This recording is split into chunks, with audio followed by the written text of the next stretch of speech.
Rekaman satu tes. Aneh. Aplikasi perekam ini terus aktif sendiri. Aku bersumpah tidak menyentuhnya. Rekaman 2. Suara berbisik. Suara itu lagi. Bukan dari luar. Dari dalam ponsel ini. Seperti seseorang mencoba bicara. Rekaman 3.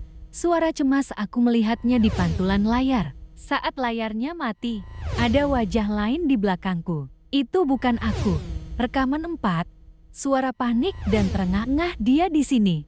Dia mengambil fotoku. Tolong, jangan. Suara terputus oleh statis keras. Rekaman baru dimulai, suara protagonis gemetar. Halo.